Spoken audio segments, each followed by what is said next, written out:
5 area છે સાહેબ. કોઈ તમે લોકો અમારા આદિવાસીઓનું શોષણ કરવા ટ્રાન્સફર કરાવીને અમારા દાહોદ જિલ્લાની અંદર આવો છો તમે બધા. આદિવાસીઓ ખબર હેલ્મેટ ના નામે પૈસા ઉઘરાવે, લાયસન્સ ના નામે પૈસા ઉઘરાવે. આ બધા ધંધા અમને લોકો ખબર છે, અમને બધી ખબર છે, અમને બધી ખબર છે. અહીંયા બધા દાહોદ જિલ્લાની અંદર ટ્રાન્સફર કરાવડાવો તમે. અહીંયા આદિવાસીઓને ખબર નહીં પડે, ગરીબોને ખબર નહીં પડે કે કાયદો શું છે. બાઇક હોય તો રોકી લો, પેલા દારૂ વાળા નામ કરી નાખ. તે બધું અહીંયા કમાવા માટે બધા આવે છે. આ 3 દિવસથી તમે કેમ ગાળી રાખ્યા આ લોકોને? કાલે છોડવાની તમારી ફરજ હતી કે નહીં? કઈ કલમ લગાવી તમે? કઈ કલમ કઈ લગાવી છે? ફરિયાદ ઓનલાઈન થાય છે, જોઈ લો તમે. તમને કોઈ રાઈટ નથી 3 દિવસ 100 કલાક કે 72 કલાક મજદૂરોને અંદર ગાળી રાખવાની. કાલે જામીન કરવા આવ્યા એમને પણ તમે અંદર પૂરી રાખ્યા. 3 દિવસ સુધી કયો રાઈટ છે સાહેબ? 24 કલાકમાં એમની જામીન કરવી પડે કે નહીં કરવી પડે? એ લોકો પોતાની રોજગારી માંગવા માટે એ લોકોએ હડતાલ કરી હતી. તો ઉત્તરાયણને આગલે દિવસ તમે જાણી જોઈને એમને એરેસ્ટ કરી લીધા અને કાલે એમની જામીન કરવાની તમે જામીન પણ નહીં કરી. તો સાહેબ આ પેલા વેપારીઓને કારણે તમે કહો છો કે આ બીજેપીના કહેવાથી આ લોકોનો અવાજ તમે દબાવવા માંગો છો. એવું થયું કે નહીં થયું? આજે 3 દિવસથી તમને શું રાઈટ હતો કે આ ગરીબોને તમે અંદર પૂરી રાખવાના? અને તહેવારને દિવસે તમે તહેવાર બાદ અને એ લોકો સમાધાન ઓલરેડી થઈ ગયું છે. તો એટલા દિવસ કેમ એરેસ્ટ નહીં કર્યા સાહેબ તમે એમને? જ્યારે અમારી પાસે ફરિયાદ આવે ત્યારે અમે ફરિયાદ તો પહેલેથી આવેલી છે સાહેબ અને સમાધાન થઈ ગયું છે. એનું સમાધાન પણ થઈ ગયેલું છે સાહેબ. પોતાનો રાઈટ માંગવાનો એમને હક છે કે નહીં સાહેબ? પોતાનો અધિકાર માંગવાનો હક છે કે નહીં? પોતાનો રાઈટ લાફામારી કરીને ઝઘડા કરી કોઈ લાફામારી નથી. પેલા કંપની વાળાને કહેવાને કારણે તમે એને ઉતારને પહેલે દિવસ એરેસ્ટ કર્યા છે. થતું હોય કાયદાના એક અઠવાડિયા 10 દિવસથી તમે એ લોકોને એરેસ્ટ નહીં કરે. 24 કલાકમાં એને છોડવાના હતા, તમે જાણી જોઈને છોડ્યા નથી. પેલા બેન તમે મારી વાત સાંભળો, તમે પેલા છે ને ઉદ્યોગપતિ છે એની તમે તરફદારી કરો છો, આ બધાનો અવાજ દબાવો છો. બધાનો અવાજ તમે દબાવી રહ્યા છો. 72 કલાક આ ત્રીજો દિવસ કેટલા કલાક થાય છે? 3 દિવસ પૂરા થયા 3 દિવસ. અને કેમ નથી છોડતા એ બી મને ખબર છે કે કેમ તમે એ લોકો નથી છોડતા, કેમ નથી, અમે બધું જાણીએ છીએ. આ તો કઈ ચાલો અમને લઈ કેટલું કામ કરી છે? એક પણની ખોટી અટકાયત નથી કરી. તમામ કામ કાયદેસરનું નીતિ નિયમ મુજબનું કાર્યવાહી પોલીસે કર્યું છે.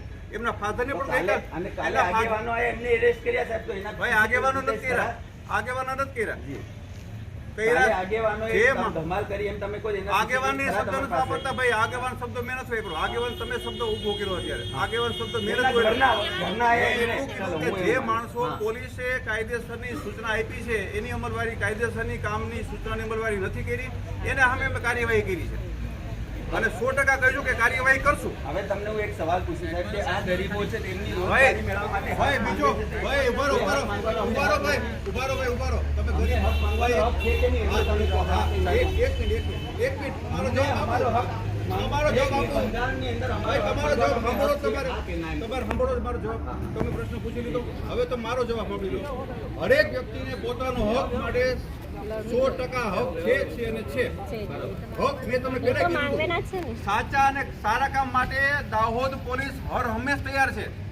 સાંભળો ભાઈ મિસ્ટર પેલા હવે એકવાર કહું છું, જ્યારે મારી વાત જ્યાં સુધી પૂરી ન થાય ત્યાં સુધી હવે આડ વાત બોલતા નહીં. ઓકે ચાલો બોલો. કોઈ પણ ને કહું છું, તમામ લોકો યુવાનો ઉભા બધાને કહું છું, દાહોદ પોલીસ તમારા માટે દરવાજા ખુલ્લા છે, તમારી તકલીફ માટે ખુલ્લા છે, સાચા અને સારા કામ માટે પોલીસ અહીંયા હાજર છે. ભાઈ સાંભળો ભાઈ બધું સાંભળી લો. પણ જે તોડાશાહી કરે છે, લુખાગીરી કરે છે, દાદાગીરી કરે છે, કોઈ પણ પ્રકારનું રિસર્ચ કરશે એની અમે કાર્યવાહી કરશું. ભાઈ મિસ્ટર એકવાર કહું છું સાંભળી લો ને ભાઈ. નો વાત કરી હોય તો મુજબ પૂરું કરીએ. વાત કરું છું વાત પૂરી કરવા દો. વચ્ચે નહીં બોલો તો તમે નેતા નથી સાહેબ. નેતા નથી, હું તમને જવાબ આપું છું. એમને વાત કરવી છે ક્યાં? એમને વાત કરવી છે ક્યાં કરવી છે તમારે? વાત કરી રહ્યા ને. હા તો હું તમને જવાબ આપું છું ને. એક વાત તો બાધ્ય તેલ ભરીશ. એક કામનું કરીશ. મેં એ છોકરાઓને એને ભૂલ સ્વીકારી, એમને અમારી પાસે ભૂલ સ્વીકાર્યા પછી છોકરાઓને પણ મેં કીધું કે તમને જો ખરેખર પશ્ચાતાપ થતો હશે, તમને ખરેખર હૃદયથી એમ થતું હશે કે અમારી ભૂલ થઈ ગઈ છે, એને માફીનામું પણ લેખિતમાં આપ્યું છે. આ માફીનામું મેં જોયું. બરાબર. એને એની ભૂલનો અહેસાસ થાય 100% થતો હશે તો મહિના 15 દિવસ પછી તમને વર્તનો વ્યવહાર સારો હશે તો અમે તમારા માટે ભલામણ કરશું કે ભાઈ આ છોકરાની ખરા અર્થમાં આવી ભૂલ થઈ છે, તમારા માટે યોગ્ય રસ્તો કાઢ્યો કંપની સાથે. અમારું કામ નથી, છતાંય માનવતાના ધોરણે કીધું છે. મને ખબર છે કે એમાંથી એક પણ કરોડપતિ નથી, એક પણ એવો નથી જેના ઘરમાં પૈસા ઢગલો વધી ગયા હોય છે.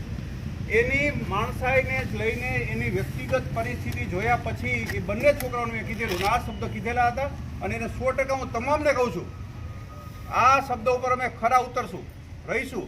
પણ એના માટે કોઈ એવું માનતું હશે કે અમે ફેક્ટરીમાં જઈને અમારી ઈચ્છા મુજબ કામ કરશું, અમે આમ કરશું, અમે તેમ કરશું, એ નહીં ચાલવા દે.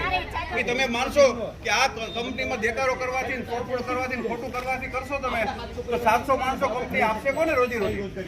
એટલે જ કહીએ છીએ કે તો પછી તમારે કામ માંગ્યો છે સાહેબ, તો એમને કાલે તમારે છોડ દેવાનું છે. ભાઈ, કાયદેસર કાયદા મુજબ કામ કરે. તમારી કે કંપનીની માંગણી મુજબ કામ ન કરે. કાયદા મુજબ જ કામ કરે. એમાં તમે બીજા કોઈ પ્રકારમાં પરિસ્થિતિમાં ન પડો. હવે રહી વાત તમારી, તો એવી મને દાહોદની એવી કંપની બતાવો જ્યાં તમને કે એટલી બધી રોજગારી મળતી હોય. કંપનીનો માલિક પોતે ભાઈ એવું કહે છે કે માઉન્ટ ઘરે એવું આવી ગયું છે. અને જો તમે નુકસાની બને સાહેબ, તો અમને તમે આ લોકો મને ડરાવી ધમકાવી દો તો કંપની વાળા પાસે એમના હક માંગવાના જ નથી સાહેબ. આ લોકો અમે એને ડર્યા છો, કંપની દર માંગવા નથી કીધું. આ તમે ડરાવી દીધા, ધમકાવી દીધા. પોલીસ સ્ટેશને ટોળા લઈને આવવાની કોઈ જરૂર નથી. એક માણસ આવશે, સામાન્ય વ્યક્તિ કોઈ રસ્તો કાઢશું. ટોળા આવશે તો ટોળામાં 100% કડક કાર્યવાહી જ કરશું. પોલીસને દબાવવાની ટ્રાય કરશો. પોલીસ નથી, પોલીસ અમને દબાવે છે. પોલીસ અમને દબાવે, અમે પોલીસને નથી. અમારી અમે પોલીસ તાકાત નથી, પોલીસને અમે દબાવે છે. તમારી તાકાત નથી, પણ છતાં તમે પ્રયત્ન કરી રહ્યા છો. નથી કરતા અમે નથી. આજ ત્રીજો દિવસ અને છે. બે દબાણ કોઈ દિવસ નહીં થવા દે. સમાધાન થઈ ગયું 7 દિવસ પહેલા બરાબર 60 જગ્યા હતી, 700 ફોર્મ ભરાણા, 300 રૂપિયા પર ડે નો પગાર હતો. એ ગઈકાલ સરકાર વધે 450 કરી નાખ્યો બરાબર. 9000 તો 13000 સુધી. એના કરતાં વધારે પગાર ઓલરેડી મળી રહ્યો છે. હવે સ્થાનિક રોજગારી મળે છે. આપણે એક વાર આપણે સ્થાનિક રોજગારી મુદ્દા આપણે પરેલમાં સંઘર્ષ કરીએ છીએ, અન્ય જગ્યાએ સંઘર્ષ કરીએ છીએ, બધી જગ્યાએ આંદોલન કરીએ છીએ. હવે સ્થાનિક રોજગારી મળશે, અને રોજગારી સ્થાનિક મળશે તો એના છોકરાએ ભણી શકશે. કાંઈ અમે નહીં આવવાનું કારણ તમને ખાલી જો કાલે આ લોકો બધા મને બોલાવતા હતા, પણ અમે કીધું કે 24 કલાક થયા એટલે કાલે જામીન થઈ જશે. પણ કાલે જામીન નહીં થઈ એટલે પાછા આજે ત્રીજો દિવસ થયો અને ઓલરેડી આજે સુપરવાઇઝર છે સાહેબ, એમને સમાધાન થઈ ગયેલું છે. ઓલરેડી કંપની માલિક સાથે સમાધાન થઈ ગયેલું છે સાહેબ. અને ઉત્તરાયણને આગલે દિવસ આ લોકોને સમાધાન થયું તો ફરિયાદ શા માટે આપે કંપની માલિક? 6 તારીખે એ લોકોએ આપ્યું, પછી સમાધાન થઈ ગયું છે. ફરિયાદ શા માટે આપે? 6 તારીખે આપી છે. ફરિયાદ શા માટે આપે? 6 તારીખે આપી છે. ફરિયાદ શા માટે આપે? સમાધાન થઈ ગયું એની કંપની માલિક સાથે સવારમાં. ફરિયાદ કોણ આપે? કોઈ માણસ જો એને સમાધાન આજે ત્રીજો દિવસ થયો છે એટલે અમે ફરિયાદ કોણ આપે? સમાધાન એવું કોઈ અમારા ધ્યાનમાં આવ્યું નથી. ભાઈ, સમાધાન કેવું અમે થાય? કઈ આ લોકો કઈ રીતે પોતાનો ન્યાય માંગશે એમ? અરે અમે ન્યાય માટે છીએ હર્ષદભાઈ. અમે કોઈના વિરોધી નથી, કોઈના સમર્થનમાં નથી. બહુ સ્પષ્ટ છે તમને. હું તમને એટલું કહું કે કોઈ માણસ સમાધાન થઈ ગયું તો ફરિયાદ માટે શા માટે આવે? કાલે તો સાહેબ એરેસ્ટ કરી લીધા બીજાને. કાલે એમના ઘરવાળાએ એમને ફરી એરેસ્ટ કરી લીધા. 6-7 બાઈકો 6-7 હજારનો વેમો આલી દીધો સાહેબ. તો એ ક્યાંનો ન્યાય એમ તો તમે કહો. અરેસ્ટ શા માટે? એમને મેં પૂછ્યું જે બી દીકરાઓ આવ્યા છે એમના પિતા અરેસ્ટ કર્યા નહીં, એમના ભાઈને અરેસ્ટ કર્યા નહીં, એમના પરિવાર સભ્યોને અરેસ્ટ કર્યા કાલે આગેવાનને એરેસ્ટ હું એ જ કાલે કહું. આગેવાન શબ્દ નહીં વાપરો ભાઈ. આગેવાન શબ્દ ના વાપરો. ક્યાંના ફાધર આવ્યા? આને એરેસ્ટ કર્યા? બીજા કોને એરેસ્ટ કર્યા કાલે બધા? ભાઈ, તમે હતા જ ને? કાલે ફરી એરેસ્ટ કર્યા. તમે ક્યાં હતા જ ને? ભાઈ, આ ભાઈ ઓળખો છો તમે? હા દીનાભાઈ અરે, બરાબર, તમે બાજુ બેઠા હતા. અરેસ્ટ કર્યા? શા માટે નહીં કર્યા? શા માટે નહીં કર્યા?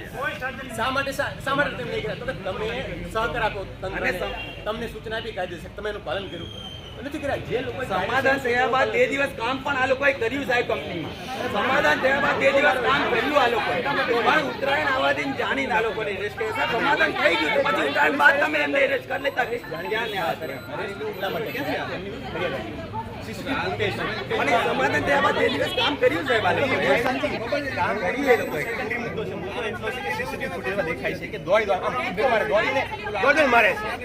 તમે દેખાય સીસીટીવીમાં દોડ કાયદો આ સુપરવાઇઝર એમની હાથે સમાધાન થઈ ગયું સાહેબ. પેલે માફી પત્ર લખ્યું બધું પૂરું થઈ ગયું સાહેબ. એમ કાલે ત્રીજો દિવસ થયો છે. કાલે આ લોકો બોલાતા હતા અમે નહીં આવ્યા, કાલે છોડી દેશે. આ ત્રીજો દિવસ થયો. એ સુપરવાઇઝર અમને સીસીટીવીમાં બરાબર શું ઘટના ઘટી, કોને માર્યો, શું કર્યો, વિડીયો બતાવો ચાલો તમને. વિડીયોમાં દેખાય 50 લોકો કોણ ઉભા છે બરાબર. 2-3 સામે કેમ થઈ? એટલે જે 3 લોકોએ કૂદીને મારવાનો પ્રયત્ન કર્યો, ધક્કા મૂકી કરી, ગાળાગાળી કરી, એ માટે તમે દોડ મારો કોઈને મારો ને તો કાયદો કલર કામ કરે, બરાબર? કોઈને મારો એટલે તમે પતંગ તોડો છો. તમે એકલા 100 લોકો બસો કરે, તમને કોઈ પકડી પૂરા પોલીસ. શા માટે? કેમ તમે લોકો વાતચીત કરો છો. તમે લોકો વાતચીત કરો છો. વાતચીત કરે અને પોલીસ કંઈ ના કરે. માનો તમારામાંથી 5 લોકો પથ્થર લે, તમારામાંથી 5 લોકો પથ્થર લે તો તમે શું અપેક્ષા રાખો છો? તમે શું અપેક્ષા રાખો છો? જે કાયદામાં લેશે ને પોલીસ કાર્યવાહી કરશે. વાતચીત માટે ઓળખો આપણે કલાક બેસી વાતચીત કરવા માટે ચા પાણી પીએ જોડે, એ વાંધો જ નથી. આપણે બેસીએ ચા પાણી પીએ એમ વાતચીત કરીએ. દાહોદ ખાતે ખરોડ મુકામે જમનાદાસ કરીને કંપની આવેલી છે. ત્યાં 700 થી 800 મજદૂર કામ કરે છે, તો એમને 12 કલાક કામ કરાવવામાં આવતું હતું અને પૂરતી મજૂરી આપવામાં આવતી નહોતી. સરકારી ધારાધોરણ પ્રમાણે એમને મજૂરી આપવામાં આવતી નહોતી. તો એના માટે ત્યાંના મજદૂરોએ હડતાલ કરી હતી. તો આ હડતાલને વચ્ચે સમજોતો પણ થઈ ગયો, પરંતુ એ લોકોને 13 તારીખે એરેસ્ટ કર્યા અને 3 દિવસ સુધી જેલમાં મૂકી રાખ્યા. અને કઈ ને કઈ જગ્યાએ કંપની દ્વારા અને પોલીસ દ્વારા કે ભાજપના આગેવાનો દ્વારા ડરાવી ધમકાવીને જેલમાં નાખીને એમનું મનોબળ તોડવાની વાત કરી અને એમનું શોષણ કરવાની વાત કરતા હતા. એટલે 3 દિવસ સુધી એમને જેલમાંથી છોડવામાં આવ્યા નહીં. કાલે અમુક આગેવાનો પણ મળવા ગયા હતા, તો એમને પણ પોલીસ દ્વારા અંદર જેલમાં મૂકવામાં આવ્યા અને એમની ગાડીઓ છે એને ડિટેન કરવામાં આવી અને 7-7, 8-8, 10-10 હજારનો દંડ ફટકારવામાં આવ્યો. એમ કરીને પોલીસ ક્યાં ને ક્યાં મેળા પીપણીઓ કરે છે, ક્યાં ને ક્યાં ભારતીય જનતા પાર્ટીની ફેવર કરે છે, ક્યાં ને ક્યાં એ ઉદ્યોગપતિની કે એ વેપારીની ફેવર કરે છે અને આદિવાસી ગરીબ દલિત કે સામાન્ય જે મજૂરી કરે છે એમનો અવાજ દબાવવાની કોશિશ કરે છે એવું લાગતું હતું અમને. એટલા માટે અમે આજે ગયા અને પોલીસ સ્ટેશને અમારે ત્યાં થોડો સંઘર્ષ પણ થયો અને પછી અમે કીધું કે આમને સાહેબ 3 દિવસથી તમે ગોંધી રાખ્યા છે, તો એમને છોડો અને આમનું નિરાકરણ કરો. એમ કરીને આજે અમે સૌ સાથે મળીને ત્યાં ગયા હતા અને પોલીસ સ્ટેશનનો અમે ઘેરાવ કર્યો હતો. બનાવની હકીકત એ પ્રકારની છે કે પરમ દિવસે 13 તારીખે દાહોદ રૂરલ પોસ્ટેના જે ખોરદ વિસ્તાર છે એ વિસ્તારમાં એક ફેક્ટરી આવેલી છે જમનાદાસ ઇન્ડસ્ટ્રીઝ. ત્યાં કંપનીની બહાર અમુક લોકોને મારામારી, ધાકધમકી અને ગાળાગાળી કરી હતી. એ લગતની ફરિયાદ નોંધાઈ હતી. એ ફરિયાદના આધારે દાહોદ રૂરલ પોસ્ટ દ્વારા સીસીટીવી ફૂટેજ મળી આવ્યા હતા. એ સીસીટીવી ફૂટેજને ધ્યાનમાં રાખી અને જે બી જવાબદાર લોકો છે એમના વિરુદ્ધની કાયદેસરની કાર્યવાહી થઈ છે. જેમાં 2 લોકોને અટક કરવામાં આવ્યા છે અને અન્ય લોકો છે જરૂરી લોકો એમને અટકાયત પગલાં લેવામાં આવેલા છે, જેમની તપાસ હાલમાં ચાલુમાં છે. અને આજ રોજ છે એ અમુક રાજકીય આગેવાનો અને અન્ય લોકો હતા એ એમના પ્રશ્ન લઈ અને આજે શા માટે અટક કર્યા છે એ બાબતે આવ્યા હતા. તો જેમની સાચી સમજ કરવામાં આવેલી છે અને વિડીયોગ્રાફી પણ બતાવવામાં આવેલી છે. અને અન્ય કોઈ પ્રશ્ન છે તો પોલીસે પોઝિટિવ રીતે નિકાળવાનો પ્રયત્ન કરાવશે.